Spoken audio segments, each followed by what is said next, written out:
तेरी गोद में सुकून है, तेरी लहरों में अपनापन। माँ गंगा तेरा आशीर्वाद ही है मेरे जीवन का सबसे बड़ा धन।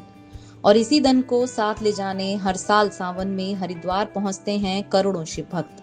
मन में श्रद्धा और उत्साह के साथ जब वे आगे बढ़ते हैं तो तपती धूप हो, लंबी दूरी या थकान उनके कदमों को रोक नहीं पाती। लेकिन क्या आप जानते हैं कि इनकी ये यात्रा कितनी कठिन होती है? कावड़ जब उठाते हैं तो उसके क्या नियम होते हैं? यात्रा के दौरान किन नियमों का पालन करना होता है? गंगा जल भरने के क्या नियम होते हैं? आज हम इस पर बात करेंगे और हमारे साथ हैं अखिल भारतीय अखाड़ा परिषद के अध्यक्ष श्री महंत रविंद्रपुरी महाराज जी। महाराज जी, कावड़ यात्री जब आता है और कावड़ उठाता है तो कावड़ यात्रा के दौरान उसको क्या क्या एक नियमों का पालन करना चाहिए? कांवड़ यात्रा की शुरुआत जो है वो भगवान विष्णु के अंश अवतार परशुराम जी से प्रारंभ हुआ है। परशुराम जी को जब मातृ हत्या का दोष लगा तो उन्होंने माँ भगवती गंगा का जल लेकर के पूरा महादेव अनेकों शिवलिंगों पर जल अभिषेक किया। उसके बाद ही त्रेता युग में ही दशरथ की जो बुआ के पुत्र थे श्रवण कुमार, उन्होंने अपने अंधे माता पिता को लेकर के और गंगा जल लेकर के 64 तीर्थ और 68 धाम की यात्रा करवाई। जो आज भी बहुत से लोग अपने माता पिता दादा दादी को एक साइड में बैठा के गंगा जल के साथ में यात्रा करवाते हैं। तो सर्वप्रथम तो उत्तर भारत में ये नियम प्राचीन काल से चला आ रहा है, लेकिन आज संपूर्ण भारतवर्ष में जहाँ भी भगवान शिव के प्राकृतिक या शिवलिंग है या ज्योतिर्लिंग है, ये सब जगह इसका प्रचलन है। आज क्योंकि आधुनिक समय है इसलिए हमको कांवड़ का जो नियम है, सर्वप्रथम हमें आकर के माँ गंगा की आसवनी करके गंगा स्नान करना चाहिए।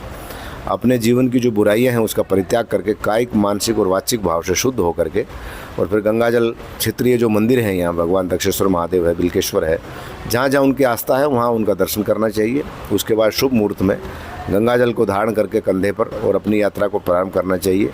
नशे विषय और अवैध जो पदार्थ, मादक द्रव्यों का सेवन से उनको बचना चाहिए। कोशिश तो ये करनी चाहिए उनको फलाहार ही करें वो, लेकिन बहुत से लोगों की शारीरिक स्थिति ऐसी नहीं है तो एक टाइम आहार करना चाहिए और जितनी हमारी शरीर की क्षमता है उसके अनुसार ही उस दिन की यात्रा हमें करनी चाहिए। जहाँ जहाँ भी आज क्योंकि सारा शासन से भी और समाज से भी जो समाजसेवी संस्थाएं हैं, धार्मिक संस्थान हैं, जगह जगह कांवड़ यात्रियों का स्वागत करती हैं। मेडिकल का उपचार उनका उपलब्ध है। और जब से हमारे यहाँ भारतीय जनता पार्टी की सरकार आई है उत्तर प्रदेश में, आदरणीय योगी जी मुख्यमंत्री उत्तर प्रदेश और माननीय मुख्यमंत्री हमारे पुष्कर सिंह धामी जी, तो कांवड़ यात्रियों के लिए एक विशेष सुविधा है, उनका स्वागत सत्कार।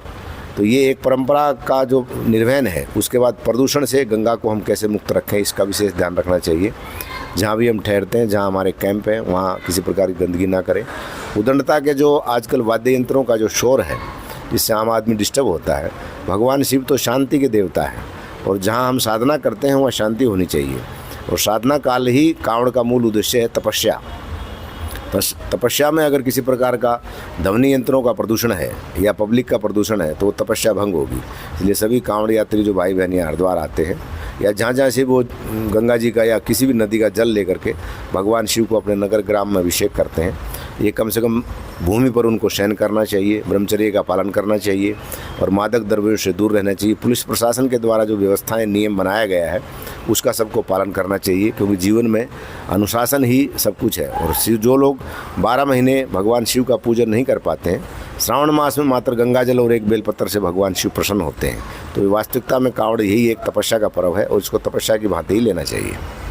अच्छा, हम देखते हैं कि कांवड़िए जब आते हैं वो गंगा जल भरते हैं तो उसको अब क्योंकि बदलता स्वरूप है तो उसमें कई कई लीटर गंगा जल ले जाते हैं। ऐसे में शारीरिक क्षमता भी अगर उस तरीके की नहीं होती है तो कैसे इसको, मतलब सही है ये कि इतना जल ले जाएं या अपनी क्षमता के अनुसार? हमारी युवा पीढ़ी से मेरी अपील है कि वो अपने जो शरीर की क्षमता है, जितनी ताकत है, उसके अनुसार ही गंगा जल ग्रहण करें। क्योंकि जब हमारे पंचभौतिक शरीर की मृत्यु होती है तो एक बूंद गंगा जल ही हमारे मुख में डाला जाता है। तो गंगा जी का एक बूंद अगर आप लेके गए यहाँ से, एक छोटा सा कलश भी लेके गए और वो वहाँ ले जा करके जल में अगर उसको मिश्रित कर दिया तो सारा गंगा जल ही हो जाता है। इसलिए ये जो देखम देखा साधे जोग सीजे काया बड्डे रोग, तो रोगों को निमंत्रण देना है। तो युवा पीढ़ी से मेरा आग्रह है कि आपके शरीर की जो क्षमता है 10 लीटर 20 लीटर 11 21 51 लीटर तक, इससे ज़्यादा जल नहीं ले जाना चाहिए। और ये जो प्रचलन चल रहा है डीजे का और गाड़ियों का, ये जो शोर है, उससे क्षेत्रीय जनता भी प्रताड़ित होती है। 5-7 दिन 10 दिन तक दिल्ली से लेकर मेरठ तक पूरा हाईवे बंद रखती है सरकार, पूरी व्यवस्थाएं करती है। तो ये उदंडता का जो प्रदर्शन करते हैं, कहीं बहुत से लोग आकर के मदिरापान करते हैं, मादक द्रव्यों का सेवन करते हैं, उससे बचना चाहिए। क्योंकि भगवान शिव ने कभी ऐसा नहीं कहा कि मैं भांग पीता हूँ या धतूरा खाता हूँ या शराब पीता हूँ। ये जो लोग इस प्रकार की भावना फैलाते हैं वो बिल्कुल गलत है, शास्त्र सम्मत नहीं है, और इसका उल्लंघन करना वो कहीं न कहीं तपस्या के साथ में हम पाप लेकर के जा रहे हैं। अगर आप ये वीडियो YouTube पर देख रहे हैं तो हमारे चैनल को सब्सक्राइब कर बेल आइकन दबाएं, और Facebook पर देख रहे हैं तो हमारे पेज को लाइक करें।